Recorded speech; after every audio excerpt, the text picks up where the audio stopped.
এই সৌধের ভেতর মাও আছেন। তার মরদেহ এখনও শুয়ে রাখা একটি ক্রিস্টাল কফিনের মধ্যে। এই ক্রিস্টাল কফিনটি এক পলক দেখার জন্য প্রতিদিন হাজার হাজার পর্যটক এখানে আসেন। একসময় চীনের ইতিহাসের সবচেয়ে উল্লেখযোগ্য নাগরিক উদ্যান থিয়ানানমেন স্কোয়ারের সামনে আমাদের গাড়িটি পার্ক করা হয়। স্বর্ণাকে নিয়ে আমরা নেমে পড়ি। স্বর্ণাকে প্রস্তুত করি কিভাবে সে বাংলায় টেলিভিশনের জন্য ধারাভাষ্য দেবে। 5, 4, 3, 2, 1, 0, action. স্বর্ণার জন্য এটা ছিল একেবারে নতুন অভিজ্ঞতা। সে বেতারের কর্মী, সবসময় স্ক্রিপ্ট দেখে মাইক্রোফোনে ধারাভাষ্য দিয়েছে। এবার তাকে দৃশ্য দেখে দেখে ধারাভাষ্য দিতে হবে। মজার ব্যাপার হচ্ছে, আমার জন্য আলোকচিত্রী হিসেবেও ছিল এটা একেবারেই নতুন অভিজ্ঞতা। আমি এর আগে কোনো ধারাভাষ্যকারকে দিয়ে কখনো কোনো ভ্রমণচিত্র বানাইনি। শুরু হয়ে যায় আমাদের চিত্র ধারণের কাজ। আমার সাথে আছেন আমার সহযোগী চিত্রগ্রাহক কায়েস চৌধুরী। তিনি ব্যস্ত হয়ে পড়েন দুজনের চিত্র ধারণের। আমরা সেই চত্বরে প্রবেশ করি।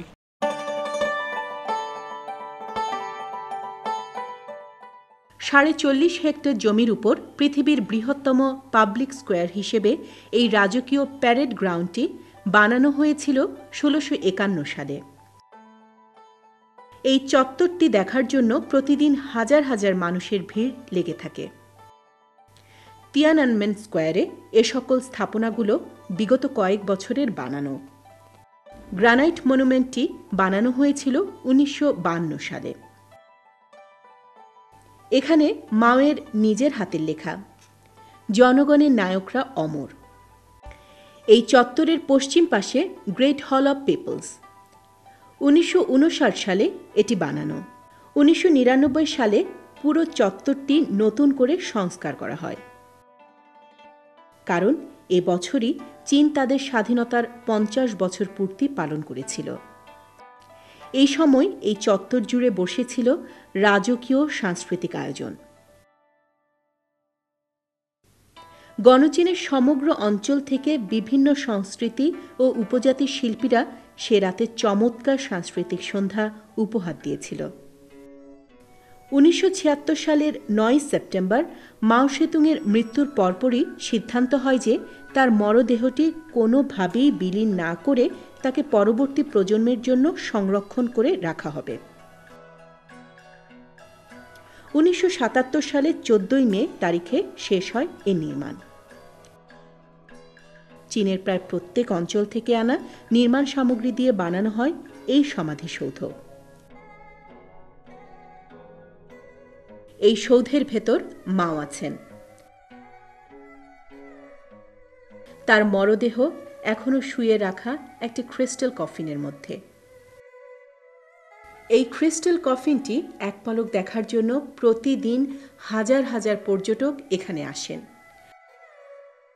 প্রায় ১.৫ কিলোমিটারের মতো লম্বা লাইনে দাঁড়িয়ে ঘণ্টা ২ অপেক্ষা করে তবেই হয়তো দেখা মেলে চেয়ারম্যান মাওয়ের মৃতদেহ। এই তিয়ানানমেন স্কোয়ারে সর্বত্রই মাও আছেন।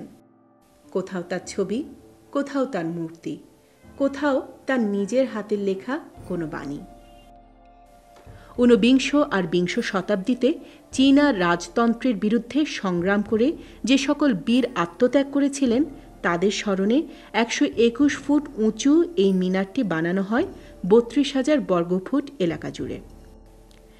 তিয়ানানমেন স্কোয়ারে ১০ তলার সমান উচ্চতা নিয়ে দাঁড়িয়ে থাকা এই মিনারস্তম্ভটির সাথে গণচীনের ইতিহাসে ঘটে যাওয়া বিপ্লবসমূহের অনেক স্মৃতি জড়িত। প্রায় ১৭,০০০ টুকরা মার্বেল আর গ্রানাইট দিয়ে বানানো এই স্তম্ভটির ওজন প্রায় ১০,০০০ মেট্রিক টন। স্তম্ভটির তলায় সাদা মার্বেল পাথরের উপর ৮টি বিশাল খোদাই চিত্র।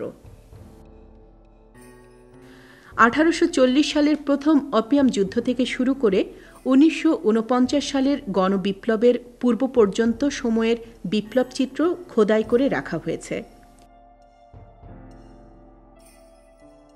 ঐতিহাসিকভাবে এই প্রধান তোরণটি খুব গুরুত্বপূর্ণ,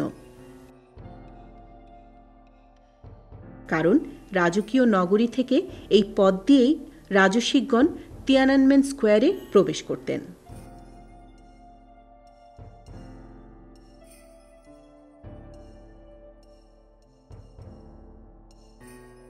এর প্রবেশপথে সবসময়ই রাজা বাদশাদের প্রতিকৃতি টাঙিয়ে রাখা হতো।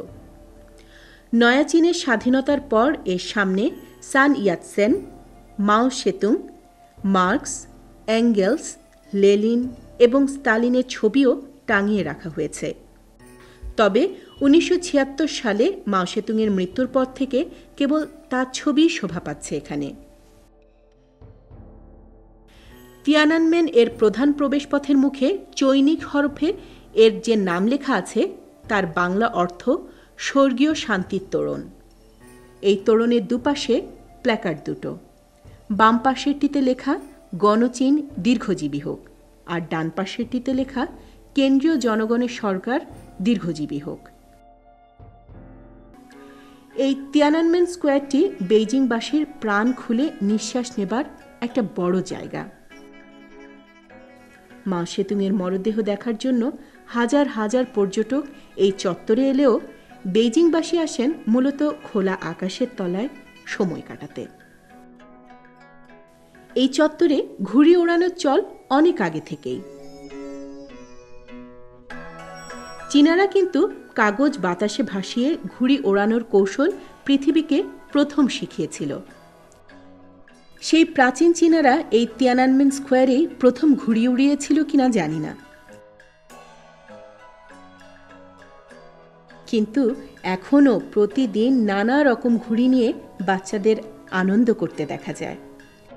তিয়ানানমেন স্কোয়ার দেখা শেষ করে আমি অনুরোধ করি স্বর্ণাদেরকে যে আমাদেরকে নিয়ে একটা পুরনো লোকালয়ে যাও, যেখান থেকে বেইজিং নগরীর উৎপত্তি হয়েছে। এরকম ধরে নেওয়া যাক আমাদের পুরন ঢাকার মতো একটা জায়গায় আমি যেতে চাইলাম। আমাকে বলা হলো হুতং নামে একটি জায়গা আছে, যেখানে 700 বছর আগে প্রথম বেইজিনীয়রা বসবাস শুরু করেছিল। অলিগলির ছোট পথ, সেখানে রিক্সা নিয়ে ভেতরে যেতে হয়। আমি খুবই আগ্রহী হলাম। আমাদের